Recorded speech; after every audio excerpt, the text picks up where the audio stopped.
And many thanks for joining us yet again on this edition of Planet Action. And on set today, I have Dr. Githinji. He is well known on this part of Sahara when it comes to issues, health and nutrition. And right now, Dr. welcome on set. First of all, congratulations on your appointment on scaling up nutrition. But even as we talk about climate change, we realize that the world continues to experience different myriad of diseases because of climate change. Just how do we go about this and make sure that as the world, as Kenya, we are ready for what is to come?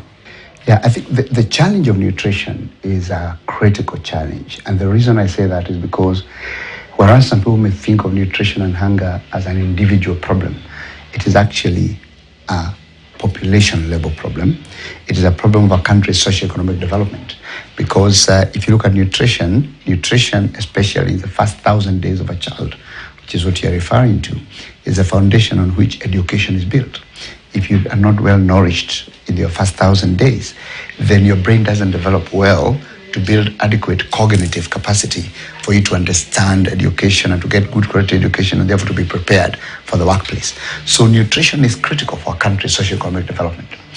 Kenya has had a problem. Even before this drought, Kenya has had a problem. We've had stunting levels of up to 35% in the past. Now the recent Kenya Health Demographic Survey shows that has dropped to about 18. So it was 35, 24, and I think now it's 18, which is good progress.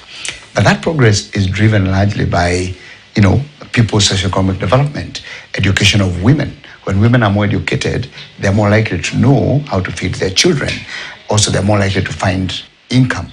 So it is actually a real country's development agenda.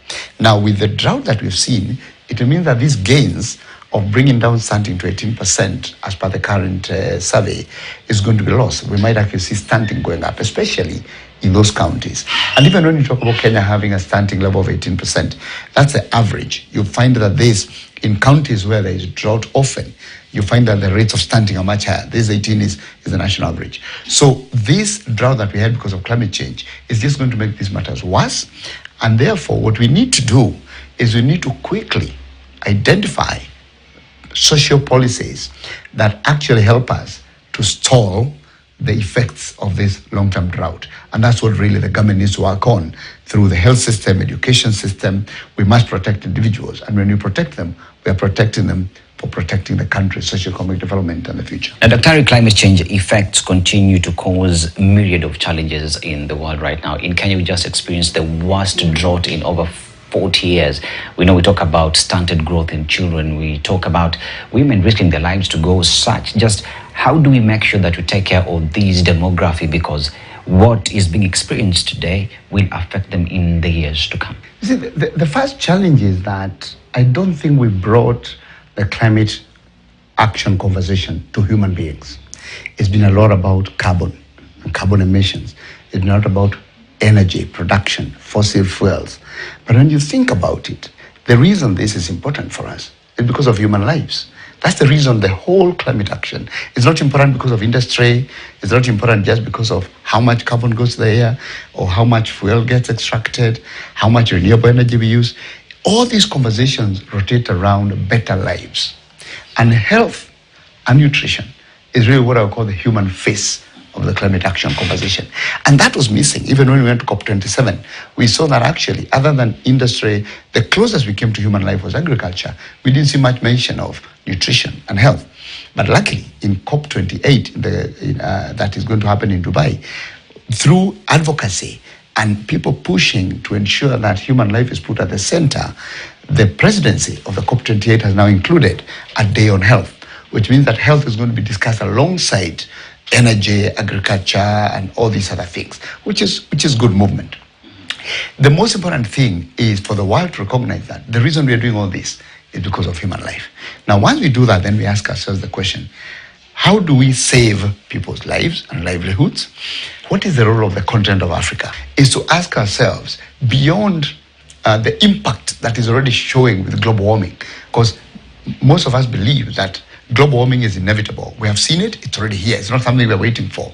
In fact, if you look at some of the predictions is that the world will not avoid warming beyond 1.5 degrees above pre-industrial temperatures. That's inevitable. The question then is, what is the impact? The impact is there's going to be rising ocean seas, water levels. There's going to be increased drought. There's going to be extreme weather events. And when there is water rising, it's not just water rising, it's displacing people where they are. It is actually creating more salty water for people to drink. Therefore, people are going to be affected by salty water in countries that are at low level. It is increasing the way malaria patterns are going to be. It's, the global warming is going to make sure malaria goes up to warmer areas that were originally cold and had no malaria.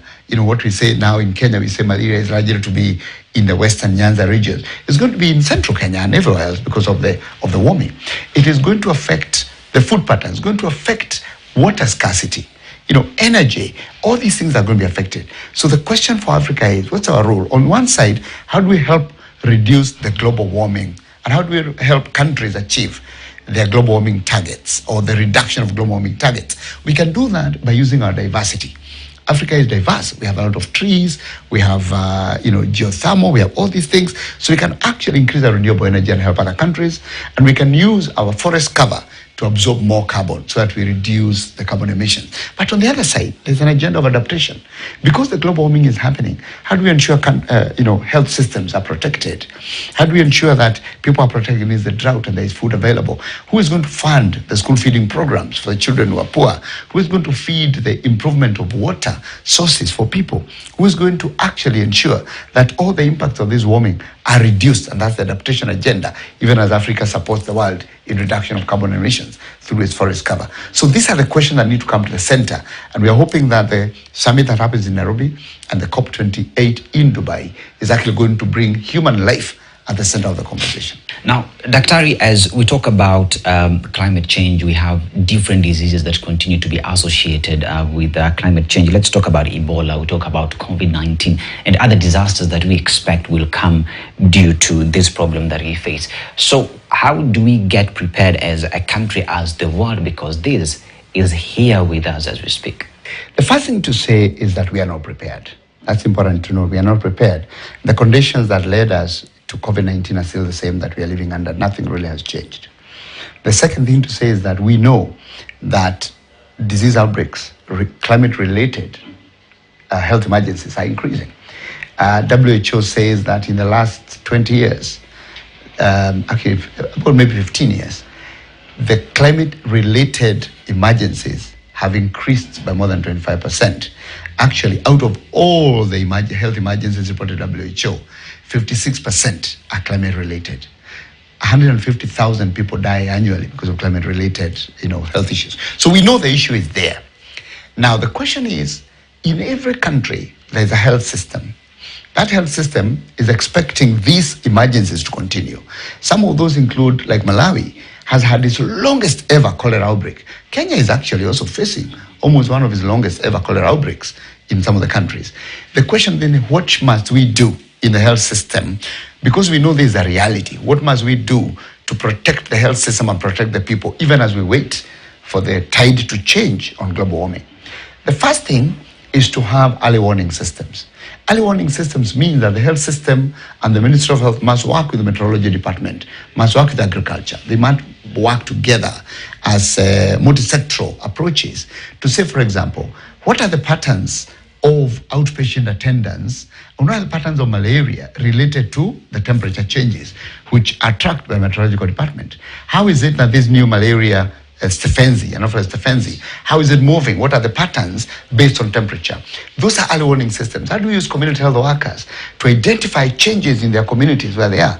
Like when you see maybe a community health worker can notice something very simple. They can notice there are more children with fever in the last 1 week than before, and send that signal up, and then the health system realizes there could be an outbreak coming out of there. How do you actually track possible extreme weather events that are likely to create flooding, and identify the areas of flooding, and map the water and sanitation systems there, and actually, through artificial intelligence, you can tell there's likely to be a cholera outbreak. And then what do? You transfer cholera vaccines and you use them preventively in that region so that you don't have cholera outbreaks.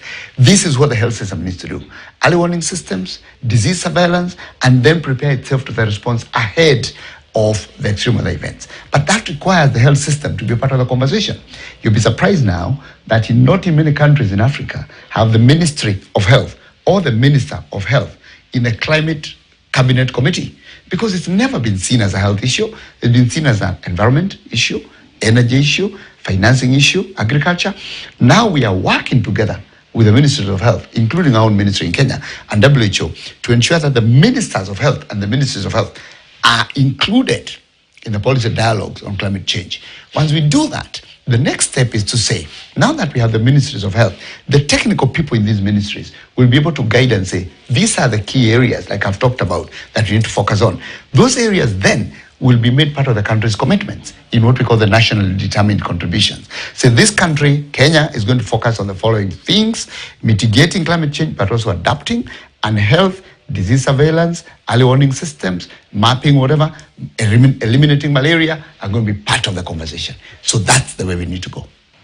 Now, Daktari, climate change causes two things. Now we have food shortage and we have water shortage. In other areas, we have loads of water that they don't need. Other places we have fresh water, but it is flooding, killing plants. So how do we have these conversations, and how do we get ready in making sure that we have food, that people are able to go through their businesses as normal moving forward? Yeah, the conversation on agriculture and climate change and drought and all this is a complex one. On one side is about moving away from rain-fed agriculture, which means that then there have been public goods that have been invested in by the government to redistribute water. That means that irrigation systems must be a government priority, not individual farmer priority. You know, if the government didn't build the grid for electricity, nobody can afford to pull the grid and then pull the electricity house. The government needs to build large-scale, irrigation systems. If you look at the history of Italy, for example, the Roman Empire, they were built on water distribution. They moved, what were called aquifers. From very far, they would distribute the water. And even if you go there now, you find water points for people to drink because there's water underground everywhere. This redistribution needs to be a public good. Then people can now get the water and irrigate their farms wherever they are. So the first thing is there needs to be policies to shift away from rain-fed agriculture, and they need to be large-scale. The next thing is the conversation around science and regenerative agriculture. Regenerative agriculture, more research and development in terms of which plants and foods grow where, and how do you support them? How do you renew the soil? How do you use technology that is now being used to renew the soil so that you have better outcome and better products and produce from the plants? So research and development as part of regenerative agriculture is important. The next point is about nutrition as a health investment, as a social development investment, that we need to revisit school feeding programs. And the school feeding programs, because as we said, the first 1,000 days are the most critical for a child. School feeding programs at early childhood development, early primary school, must be, again, a major investment of government, because that is where the most critical investment is needed to avoid stunting and to produce A-class citizens that can go to school and then economically develop the country. So school feeding is critical as a policy. Health system, and school feeding is actually related to the health system. Because when you feed kids in school, you also reduce diarrhea, because malnutrition is very closely related to diarrhea and malaria. Remember that also pregnant women are part of the feeding program for children, because if a mother is undernourished during her pregnancy, they're most likely to deliver a child who is, who has low birth weight. So all these things are related: maternal health, nutrition, child health, schooling, agriculture, regenerative agriculture, moving away from rain-fed agriculture. So it's not a health system issue, it's not an agriculture issue, it's not an education issue, it is a country's socio-economic development issue, which needs presidential leadership and needs policy, but not only policy, but action. And in that is community mobilization for them to be part of this and to understand what's going on. So we have a lot of work to do.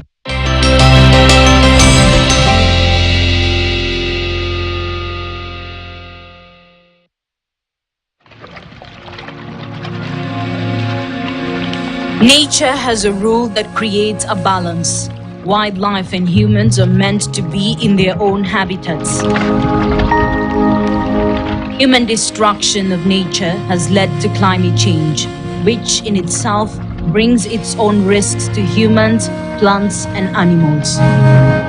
Here are some of the diseases and conditions that we are now grappling with as nature fights back. Coronaviruses is a large family of viruses that affects large mammals and birds.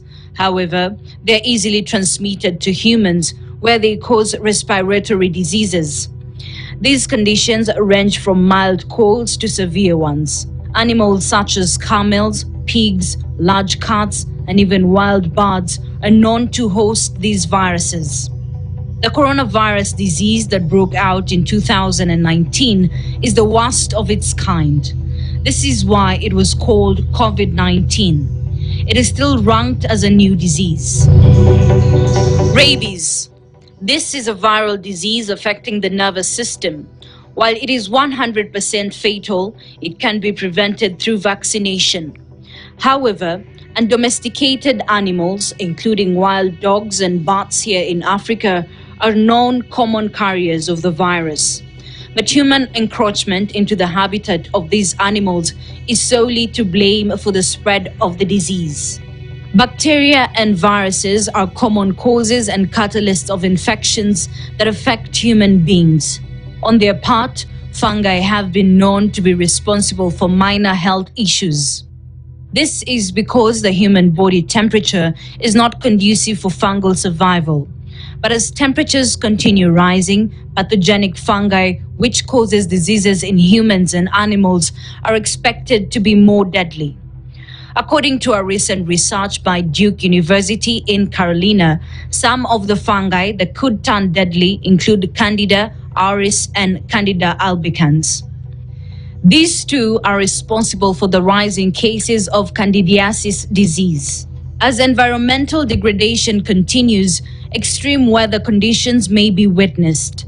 Floods and droughts are now becoming more and more common as El Niño and La Niña phenomena persists. The southern African region has been hit by devastating tropical cyclones in the recent years. These calamities have led to high cases of displacements, with more communities being uprooted from their homes. Waterborne diseases like cholera, dysentery, typhoid fever, E. coli, salmonellosis, among others, are now rising to crisis levels. On the other hand, droughts have led to food shortages, leading to malnutrition. A huge number of children are experiencing stunted growth, especially here in Africa. Conflicts are now being reported in many parts of the continent as communities scramble for the little but dwindling available resources. This means more humanitarian crises. With the rising cases of natural calamities like flood, mudslides, wildfires, and diseases, the number of people living